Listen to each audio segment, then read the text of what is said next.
Então eu estou aqui com o Hamilton Pereira, né, conhecido como Pedro Tierra. E a primeira pergunta que eu quero fazer, que é uma pergunta que me fizeram e que eu não soube responder, é com relação à escolha do nome Pedro Tierra. Tem alguma relação com Pedro Casaldáliga ou foi anterior, foi posterior? Não, não tem. Não tem relação nenhuma? Não. Pedro Tierra nasceu na prisão. Eu sou filho de um casal de piauienses, sertanejos da região de Floriano, no Piauí, que vieram para o norte de Goiás nos 1930. Eu sou o 7º filho dessa família de lavradores. E a minha vida foi pautada, num certo sentido, né, por um convívio muito forte, muito próximo com os trabalhadores da terra, os sertanejos piauienses que vieram para aquele lugar, né, uma cidade chamada Porto Nacional, está debruçada sobre o rio Tocantins. E então aí tem uma primeira explicação para o nome. Há um outro aspecto que é, quando eu comecei a escrever, adolescente, eu estava ao mesmo tempo aprendendo às minhas próprias custas a ler em espanhol. E eu entrei na língua espanhola pelas mãos do Neruda.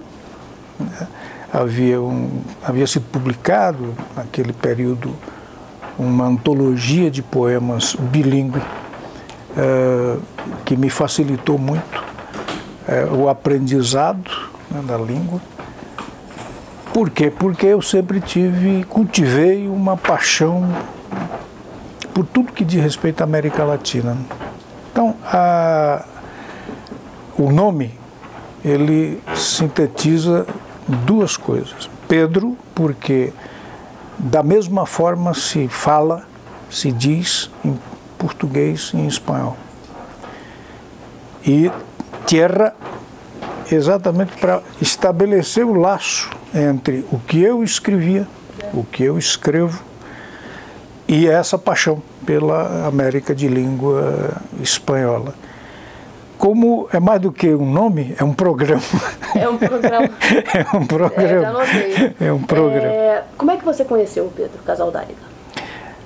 Essa é uma história que me toca muito, porque, bem, Pedro chega na véspera do AI-5, em 1968, ele chega no Rio de Janeiro.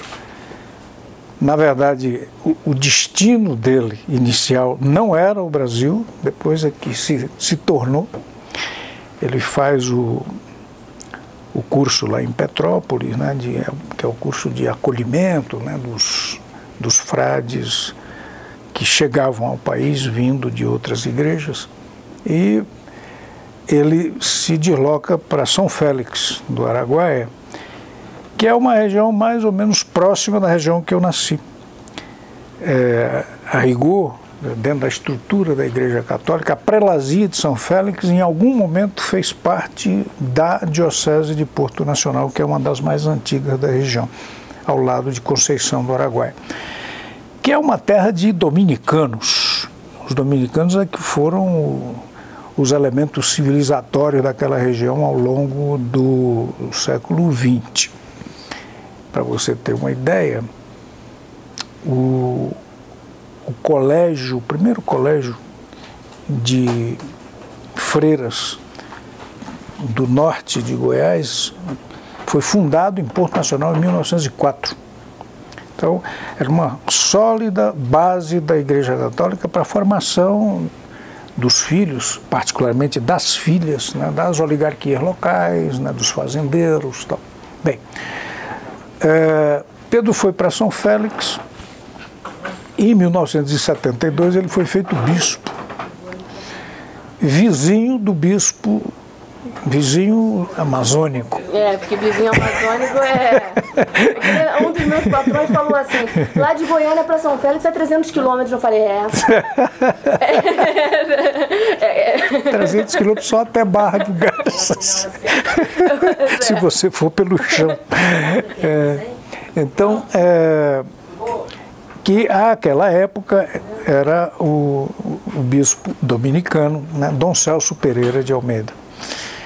Dom Celso era amigo de Pedro e tinha uma grande admiração por ele. E, de sua parte, era muito amigo da minha família. A minha família, embora meu pai tenha tido apenas 3 meses de escola, e a letrada do casal era minha mãe, né, que teve 6 meses de escola, o dobro, né? Ele sempre teve claro que ele tinha que dar aos filhos aquilo que não se podia tirar deles, que era educação, escola, essa é muito característica. E aí nós nos tornamos um pouco uma família que tinha uma interlocução muito forte com os dominicanos locais, do Seminário dos Frades e desse colégio das irmãs. De tal modo que um dos meus irmãos se tornou dominicano, né? Foi da geração do Frei Beto, do Ivo, do Tito, estudou em Juiz de Fora, Belo Horizonte, e depois foi para as Perdizes, em São Paulo. Bem,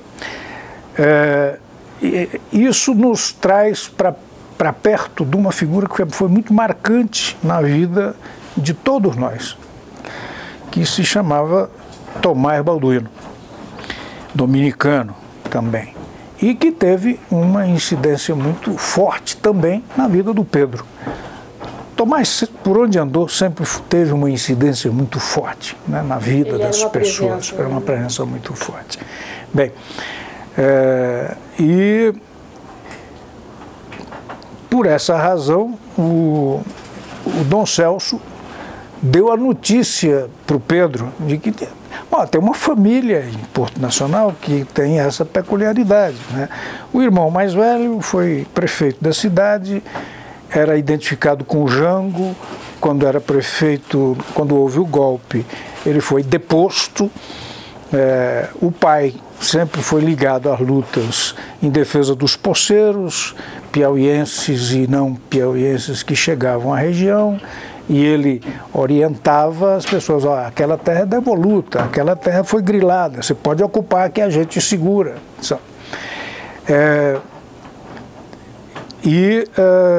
Os 3 últimos filhos dessa família, a única mulher, né, a Dagmar, professora de matemática, tinha sido presa, solta, Tomás Balduino tirou-a do país, aí ela foi para o Chile, do Allende, de lá, depois do Pinochet, foi para o México, e do México foi para a Bélgica, e o exílio, maior parte do tempo, ficou na Bélgica, junto com um outro irmão, mais novo que ela, o Atos, que percorreu o mesmo caminho, né? Foi militante do Partido Comunista, depois foi militante da LN, depois saiu do país, foi para o Chile do Allende, lá eles se encontraram e seguiram o mesmo caminho junto com outros militantes da esquerda brasileira, entre eles o Vladimir Palmeira. Foi meu professor. Ele dá aula de economia política na Escola de Jornalismo lá no Rio. No Rio. Então, eles saíram, foram para o México não dava visto de permanência para exilados não chilenos, e eles, enfim, acabaram indo para a Bélgica, um grupo de brasileiros, um pequeno grupo.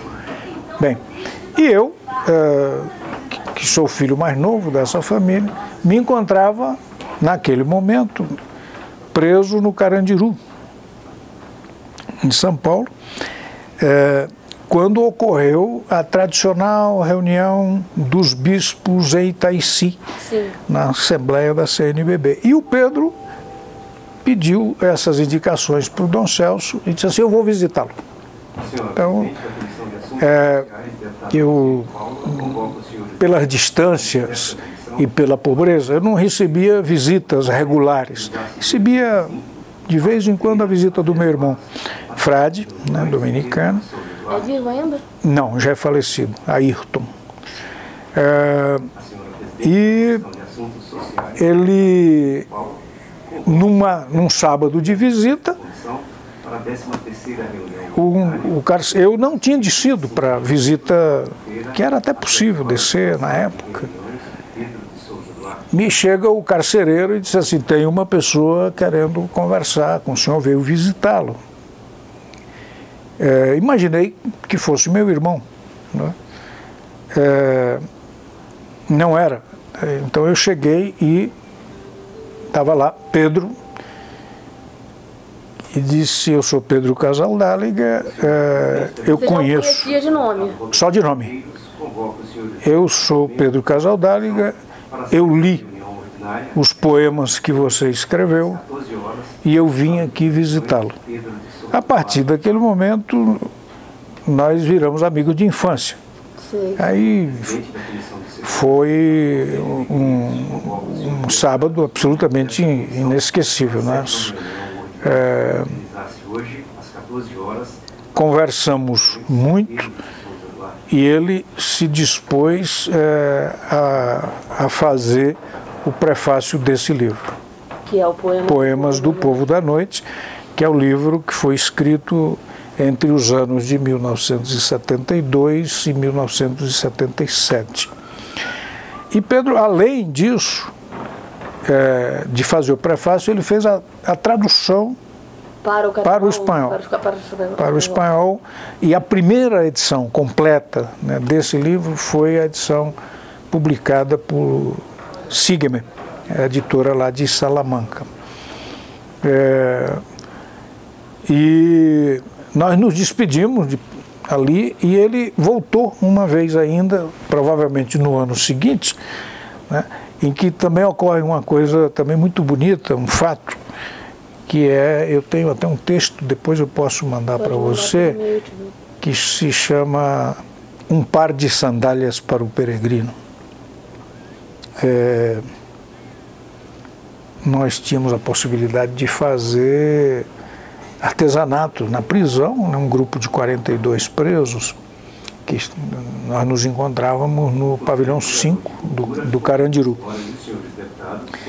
E na oficina, nós tínhamos oficina de sapataria. E aí fazíamos aquelas sandálias com solado de pneu, pesadíssimas. E nós oferecemos ao Pedro um par de sandálias.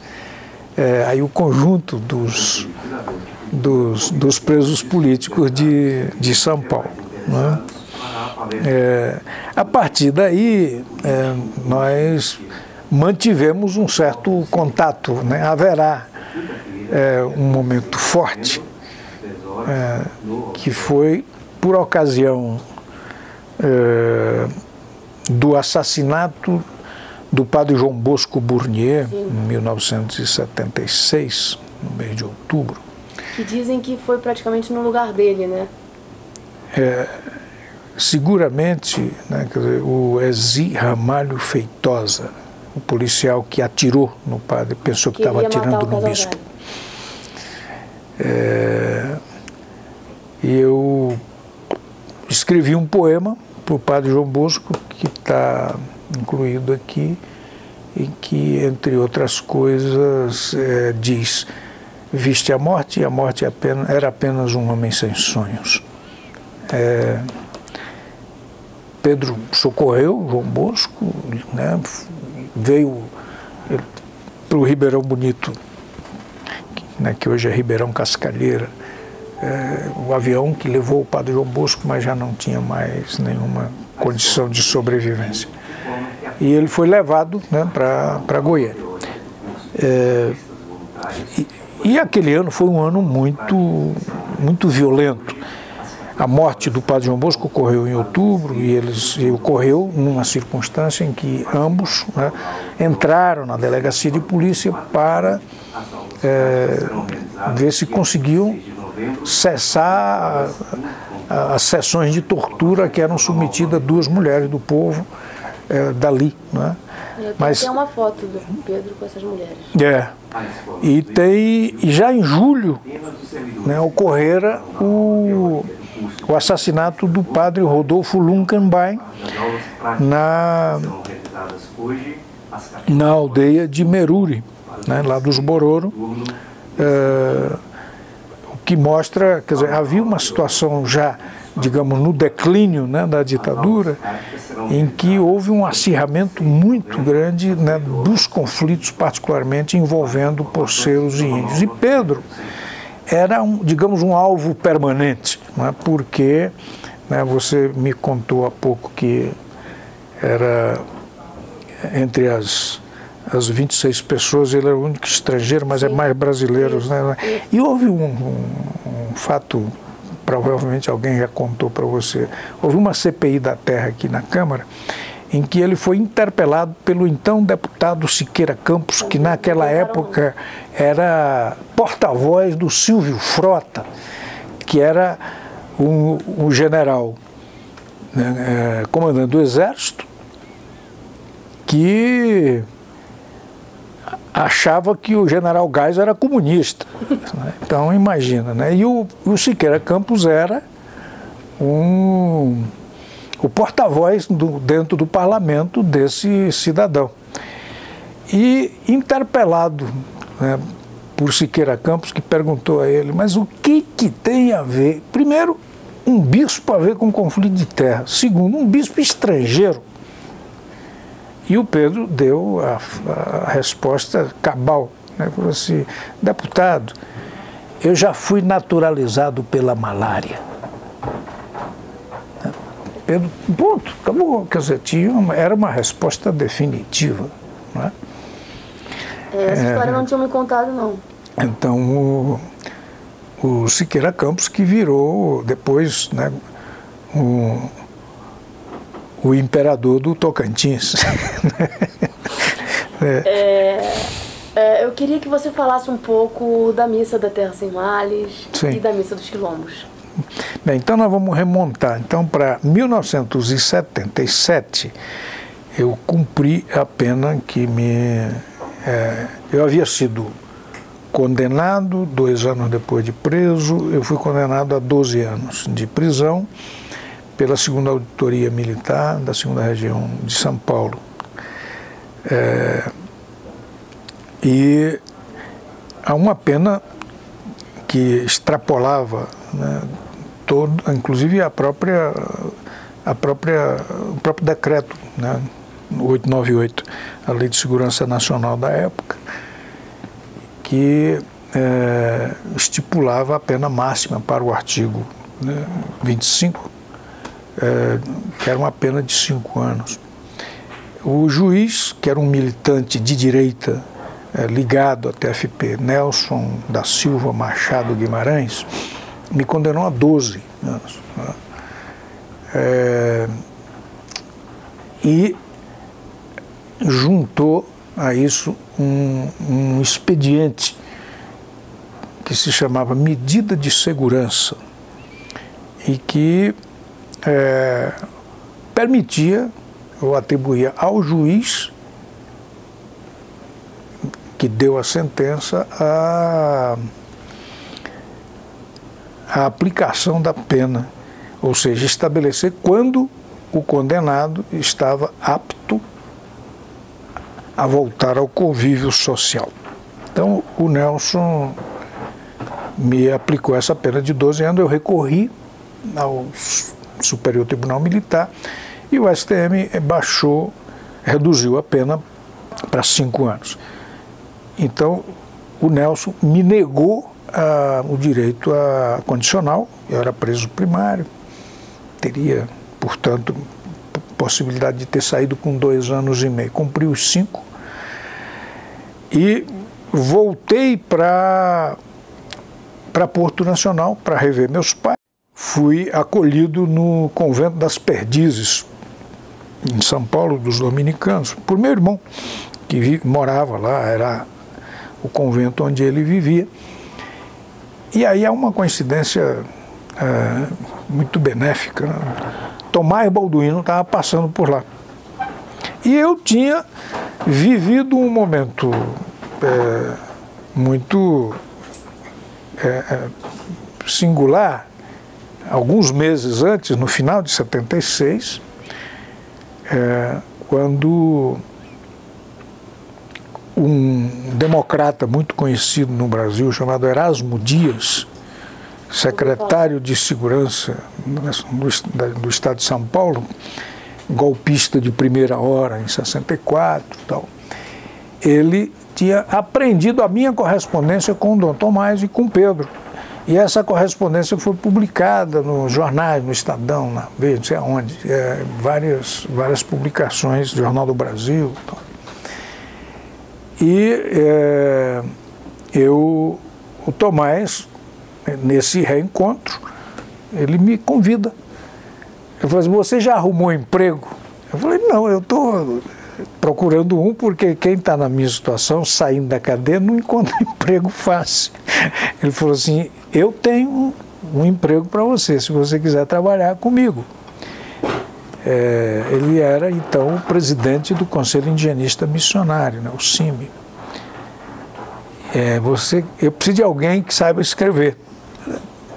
Então combinamos, eu saí, fui para Porto Nacional, rever meus pais, e em agosto de 1977 eu comecei a trabalhar com o Tomás e com o Pedro, porque o Pedro acompanhava o CIMI, né, e a CPT como instrumentos absolutamente indispensáveis para o trabalho pastoral que ele realizava. E a base do Pedro, o contato do Pedro, digamos, com a civilização, ele saía de São Félix, vinha para Goiânia, onde ele se hospedava na paróquia de São José Operário, lá na Vila Operária, em Goiânia, e na casa onde vivia o padre Leopoldo Belmonte, espanhol como Pedro, e companheiro dele enfim... Que foi o que você citou, né? Isso, Leopoldo Belmonte. Então, e lá eu... Ele não é mais padre? Não, ele se casou. Eu acho que ele se casou de uma maneira muito grave, porque ele casou com uma freira, então aí fica imperdoável, para a igreja é mais bravo.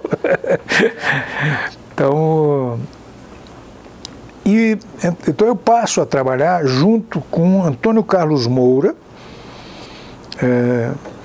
marido da Marlene? Marido da Marlene, que à época era o correspondente do jornal O Estado de São Paulo, em Goiás.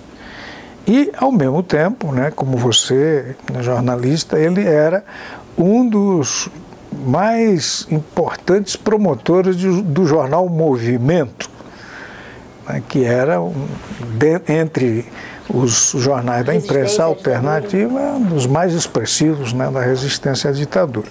Bem, então, eu estava bem, digamos, bem ambientado. Eu digo sempre isso. Nós que viemos da resistência armada, a ditadura, como é o meu caso, eu fui militante da Ação Libertadora Nacional, né, criada pelo Marighella, dirigida pelo Marighella até a morte.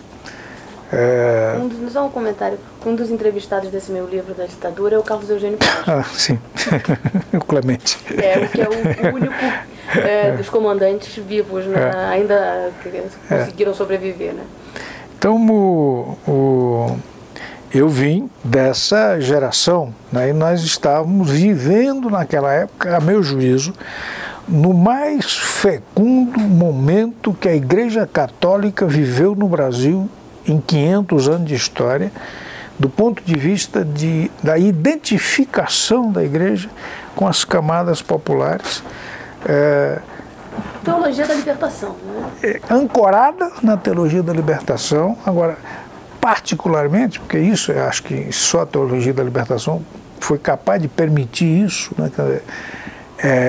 foi, e eu vou tratar da Missa da Terra Sem Mares agora, porque a Teologia da Libertação, ela formula, né, um conjunto, né, de conceitos, né, de visão da ação pastoral, da ação da igreja, da opção pelos pobres, mas ela não faz uma liturgia que lhe corresponda. Então é muito interessante esse descompasso, né? Então, quando em 1978, né, Pedro, numa das muitas visitas, a gente tinha trabalhado naquele período, de 77, 78, na versão do livro, de um livro de poemas, né, do Pedro, que é na verdade uma antologia que tem poemas do... Não, é o Tierra Nuestra Libertad, o Ameríndio é mais recente. É mais recente, que a tradução foi feita, quer dizer, a versão do espanhol para o português, a gente fez em conjunto isso, com Moura participando, ele próprio,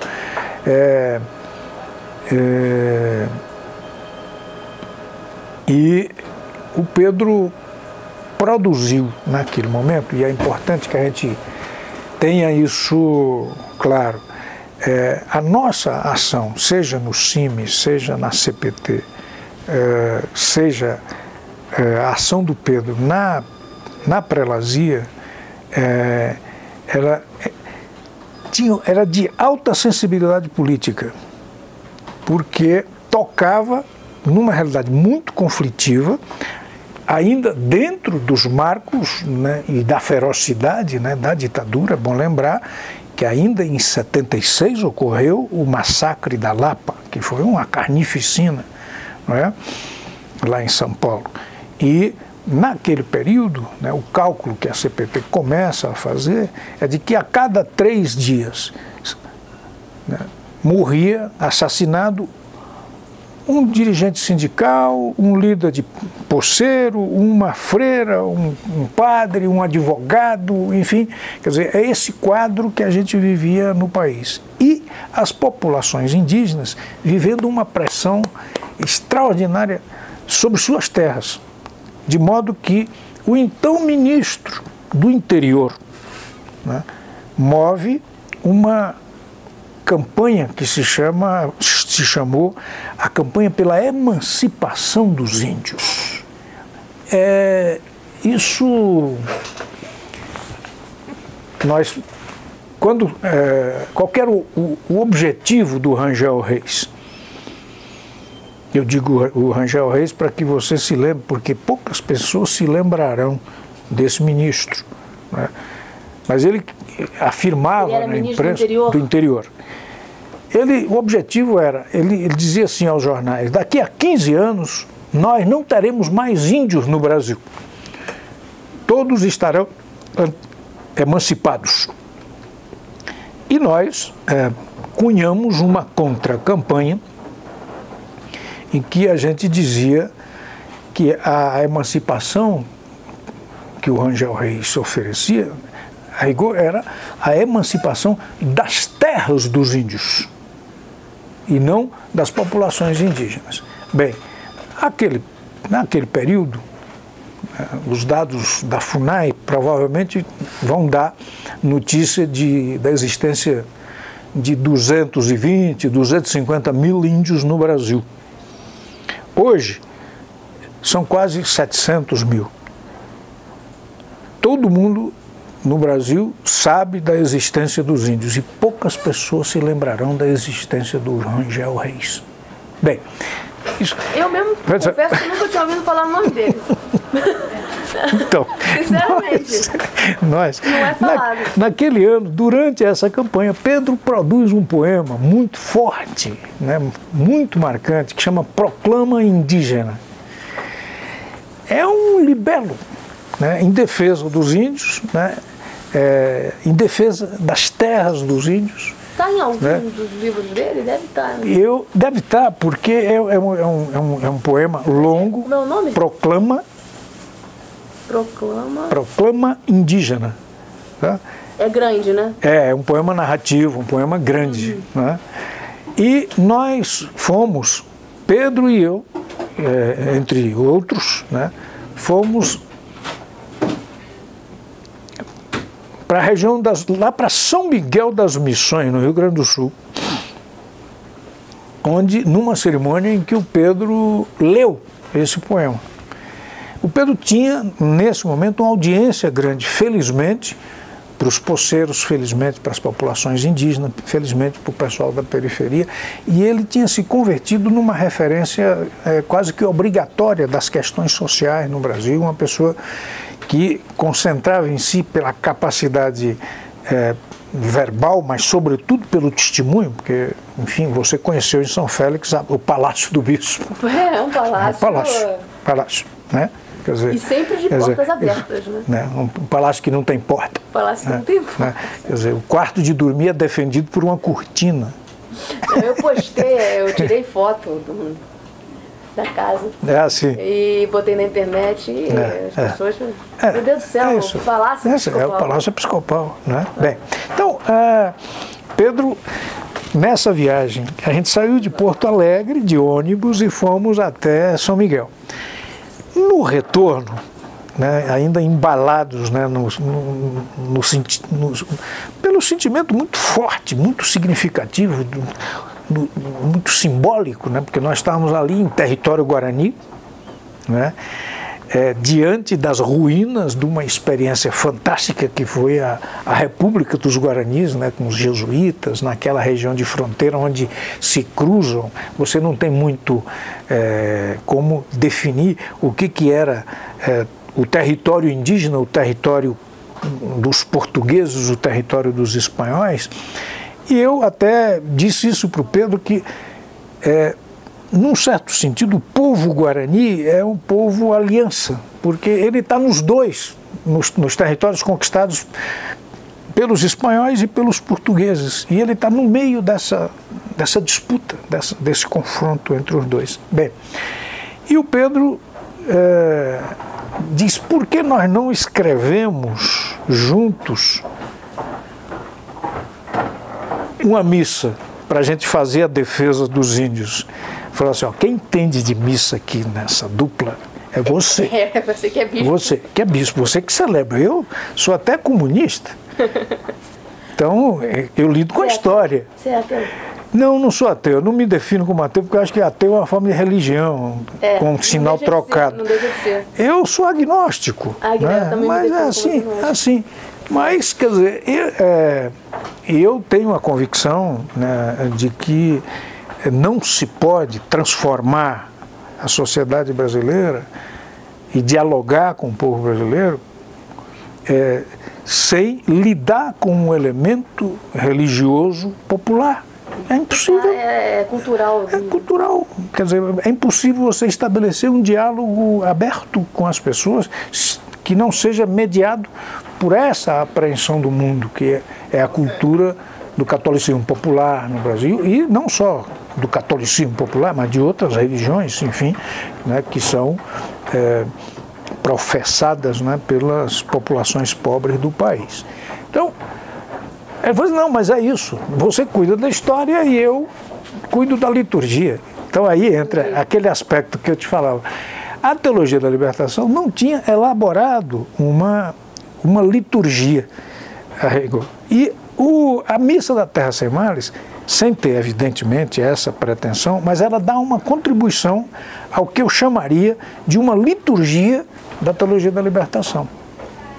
Por quê? Porque resgata elementos fundamentais, né, daquilo que a Teologia da Libertação permitiu, que é a aproximação do discurso, né, do cristianismo com as culturas originárias do continente. Então ela é uma missa, não é outra coisa. Ela é um poema litúrgico, católico, romano. Pedro o Pedro, que é um libertário, né, ele é absolutamente rigoroso e ortodoxo no que diz respeito aos cânones, né, litúrgicos. Você pode olhar. Tem essa preocupação permanente. Então você verá que na missa da Terra Sem Males, como depois na missa dos Quilombos, a estrutura é de uma missa romana, com todos os seus componentes na ordem. Agora, dentro desse arcabouço, a liberdade. Porque são dois textos, são dois poemas litúrgicos que são talvez a mais contundente denúncia da própria Igreja Católica frente a essas populações, as populações indígenas e as populações afro, né, que foram escravizadas e trazidas para o Brasil. Então, daí nasce a Missa da Terra Sem Males. Nós viemos de ônibus de Porto Alegre a Goiânia. Viemos conversando. Era a época, foram 36 horas, né? Que era uma coisa, era uma peregrinação, digamos assim, mas o suficiente para fazer duas pessoas amigos de infância. Então, viemos conversando sobre a Missa da Terra Sem Males. Chegamos em Goiânia, definimos as tarefas e passamos a escrevê-las. Então, eu fui a São Félix, ele vinha a Goiânia, e ao longo desse ano de 78 e 79, nós produzimos o texto e em abril, né, de 79 ele foi apresentado na Catedral da Sé, em São Paulo, né? Também durante a Assembleia de Itaici, da CNBB. Né? Provavelmente deve ter tido a ajuda do Dom Paulo Evaristo. Estava presente, presidida, né, por Dom Paulo Evaristo, com a presença de Helder Câmara, tal. Entre outros, enfim, Tomás, estava todo mundo lá. Estava a cúpula que dirigia pastoralmente a igreja, estava lá. Tava, Dom Luciano Mendes estava lá. Tal. Bem, essa missa ela tem uma trajetória que é muito rica, muito interessante, porque a composição musical, né, é feita por um descendente de quechuas do norte da Argentina, da região de Jujuy, né, que vive no Brasil há muitos anos, né, que é o Martín Coplas. Ele é que fez a pesquisa musical e foi realizando há um aspecto que talvez não seja, enfim, tão relevante, mas para o observador como você, da área de letras, você vai ver uma certa justaposição de textos. Pedro é poeta. Pedro não é um vigário que escreve poesia, não. Pedro é um poeta de boa, que por acaso, né, essas coisas são inseparáveis nele, né, porque assim como o pessoal, à época, a direita brasileira, dizia assim, ele não é cristão, esse é um comunista e tal. Não há nada mais equivocado do que isso. O Pedro é uma pessoa profundamente imbuída dos valores mais fundamentais do cristianismo. Isso foi o testemunho da vida dele inteira. Então Mas o Pedro é um poeta, e é um poeta raro, porque ele é um poeta em 3 línguas. Né? Ele sempre manda as mensagens de Natal em 3 línguas. Em 3 línguas, como essa desse ano, que ele já mandou. Né? Que ele já mandou. Eu vou dizer isso para ele, talvez até que ele não escute isso que eu vou dizer, mas uma amiga minha, espanhola, madrilenha, né? Eu contando para ela isso que eu estou contando para você, que eu tenho um amigo que é catalão, que escreve belos poemas em catalão, em espanhol, em português. Ela me interrompeu e disse assim, desculpe, não há buenos poemas em catalão. Mas aí já é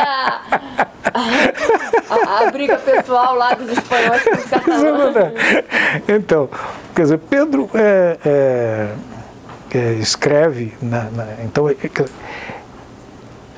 agora, há um estilo, e é perceptível nessa primeira experiência, então você vê o que foi que Pedro Tierra escreveu e o que Pedro Casaldáliga escreveu. Sim, dá para perceber essa diferença. isso vai ser enormemente reduzido na segunda experiência, que foi a Missa dos Quilombos, né? Que eu acho que aí já é o processo de trabalho. A Missa dos Quilombos teria sido uma ideia do Dom Helder? O Dom Helder desafiou o Pedro. Foi um desafio? O Dom Helder era inquieto, uma figura... me impressiona isso, como a convicção das pessoas, essa construção. Ele era um homem de um carisma que impressionava. E como Pedro, Dom Helder era miudinho fisicamente. Né? Eu acho que era mais baixo. Era mais baixo que o Pedro. Mais baixo que o Pedro.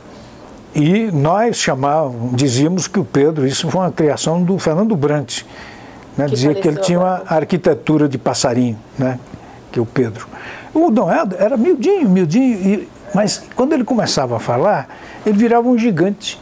Né? Era uma coisa, você escutar a oração a Mariama na Missa dos Quilombos, a impressão que, se você não conhece a figura, pensa que é um sujeito do tamanho do Fidel Castro. Né? Então o Dom Helder, que sempre ele queria cumprir um papel daquele que é o que incomoda o status quo.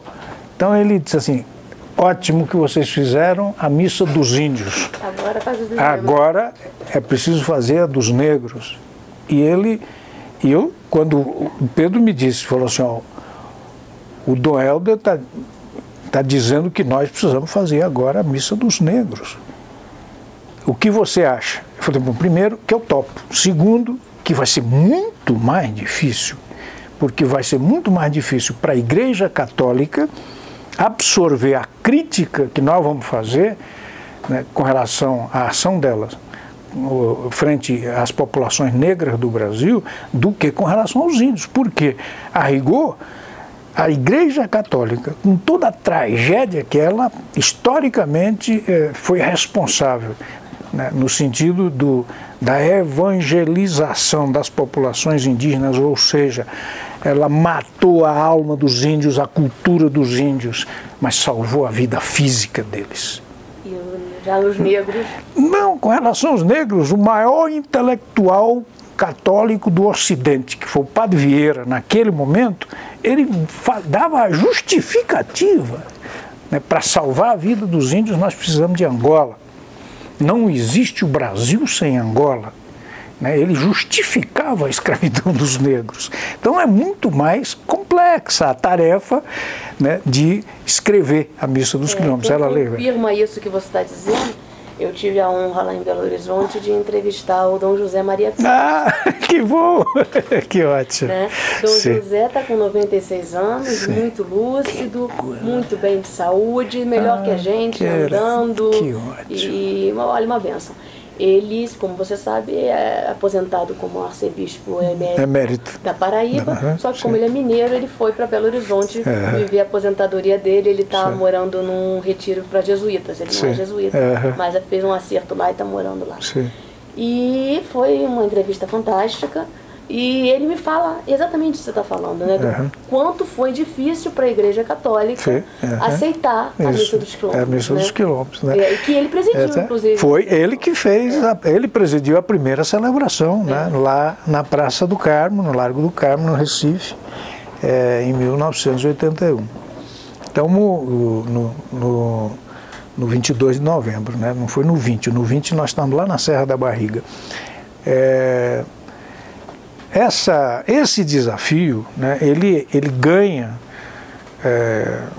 em complexidade, né, porque aí o Pedro me diz, vamos fazer a Missa dos Negros. Vamos fazer a Missa dos Negros. Aí eu perguntei para ele, mas quem você acha que deve compor a música? Aí ele me disse, eu acho que é o Milton Nascimento. Ele falou, Pedro, você acha que a gente encontra o Milton Nascimento assim na esquina? Isso aqui não é a Espanha, isso aqui é o Brasil. Aí ele falou assim, mas esse não é um problema meu, esse é um problema seu. Você que vai encontrá-lo. Eu vejo que, pelo que você conta, eu vejo que uma característica de Pedro é assim, ele é uma pessoa que sempre foi bem direto. Sim, é o catalão escrito, não remove, é a história dos votos, você conhece a história do voto. Ele jamais voltou à Espanha. Sim, sim. Né? Quer dizer, quem é que faz isso? É um catalão, né? Nascido em Balsareny, que tem o escudo da cabeça de um catalão não é de osso como o dos humanos normais, é de pedra. É ali, pronto. Quando morreu a mãe do Pedro, ele não foi. Né? Quando em 1992, né, nos 500 anos do desembarque espanhol nas Américas, né, a Espanha fez a celebração, a Missa dos Quilombos foi incluída. E foi apresentada na Praça da Basílica de Santiago de Compostela. O Pedro não foi. Eu falei, Pedro, mas quem celebra a missa é você. Ele falou assim, não, você vai me representar. Ele não foi. Né? Então, ele sempre foi muito direto. É isso que eu estou falando. Né? Ele falou assim, esse é um problema seu, você vai achar o Milton Nascimento. Ocorre que são algumas coincidências, né?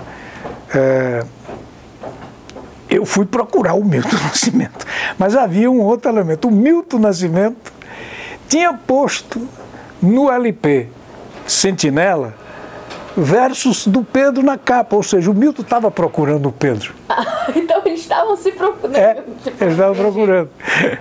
Né? Então, porque o Pedro, num poema anterior, tinha escrito um verso que mencionava o Milton, né? Certo? E o Milton estava procurando o Pedro. E eu, nessa busca, procurei uma pessoa que desempenha um papel extraordinariamente valioso, não apenas, né, como pesquisador, mas como um agente prático, né, em defesa das populações indígenas no Brasil, na qualificação do entendimento da sociedade brasileira sobre a sua relação com as populações indígenas, que chama Carlos Alberto Ricardo, ligado aos luteranos. Ele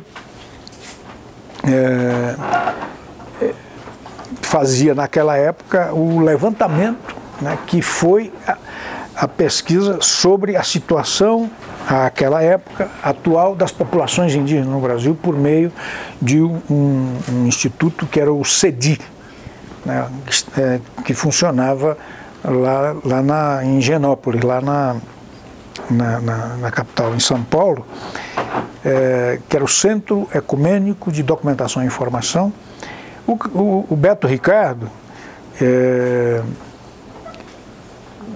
ficou meu amigo pela aproximação que tivemos enquanto eu trabalhava no CIMI, procurando ajudá-lo. Ele ia para as regiões fazer o levantamento. Ele ia fazer o levantamento das populações indígenas para ir catalogando no levantamento gigantesco. Foi o levantamento mais completo depois daquele feito pelo Darcy Ribeiro, né, que data dos anos 50 e tal. Né? Então ele estava fazendo isso no final, né, dos anos da ditadura. É um trabalho que é absolutamente indispensável para a gente entender. É fácil, eu consigo acessar isso pela internet? Penso que sim.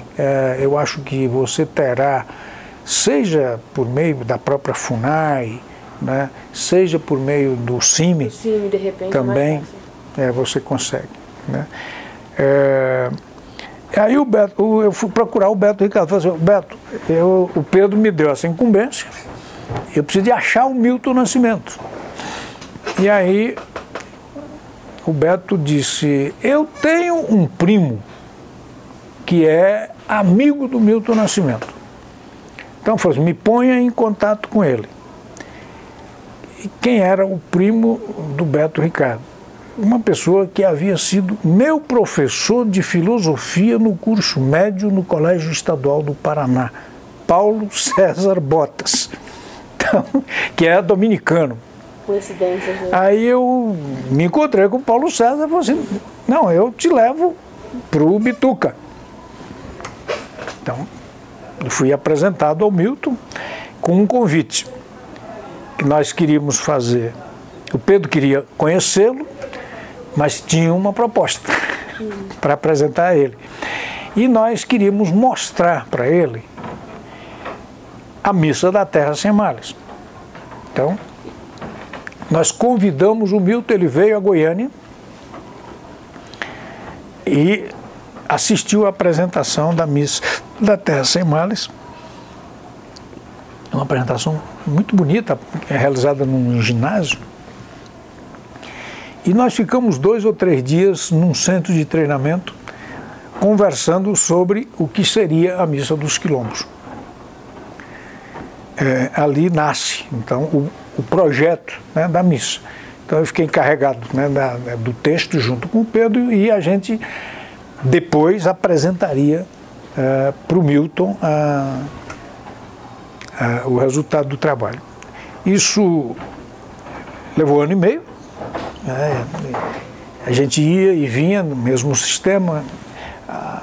A redação, porque nós trabalhamos a 4 mãos, a redação final, nós fizemos assim, pegamos o que o Pedro tinha escrito, ele passou para mim, o que eu tinha escrito eu passei para ele, para a gente ir refinando, perfilando os versos. Então você vai ter uma dificuldade maior de distinguir os estilos. Quem escreveu uma coisa foi mais, há uma amálgama e não uma justaposição de textos, não é?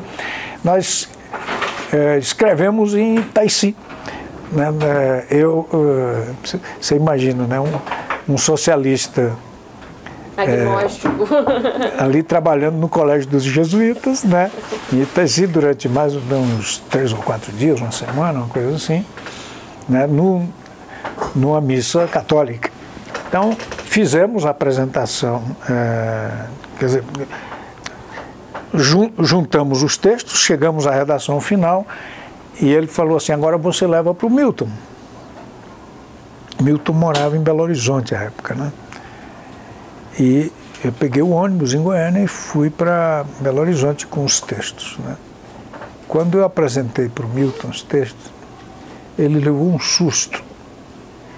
Ele disse assim, mas isso não é uma missa, isso é uma Semana Santa. Bem... Ele falou com essas palavras, isso não é uma missa, isso é uma Semana Santa. Então, agora é com você. E aí ele passou o trabalho de composição. Algumas vezes eu fui a Belo Horizonte e lá trabalhamos com o Márcio Ferreira, que era o produtor do Milton, uma figura fantástica, um pouco tomou para si essa tarefa, né, de estimular o Milton, né, no trabalho dele e tal. E definimos, né, pelo convite feito, né, que seria no Recife a primeira apresentação. Então nós fizemos parte, né, das cerimônias que ocorreram na Serra da Barriga e ali nasceu a primeira semente da Fundação Palmares, né, que hoje é uma instituição. Eu considero, né, talvez seja muito pretensioso, mas não está longe da realidade. A Missa dos Quilombos cumpre um papel importante no sentido de trazer a agenda, né, do combate ao racismo e da incorporação das culturas africanas e afro-brasileiras para a agenda do país. Ela cumpre, num certo sentido, esse papel. Primeiro, pela capacidade de capilaridade que a Igreja Católica tem. Segundo, pelo fato de que a Igreja vivia um momento absolutamente luminoso, né, desse ponto de vista do ecumenismo, né? Que é uma característica forte, né? do Pedro. Isso, que é contraditória, como, enfim, são todas as instituições humanas. E a igreja não escapa disso, né? É tanto que com a primeira celebração no Recife, que foi um momento absolutamente inesquecível, né? Uma coisa magnífica, né? Juntamos ali cerca de 50 artistas, bailarinos, cantores, coral, etc. E os bispos, né? A cerimônia foi presidida, né, por Dom José Maria Pires,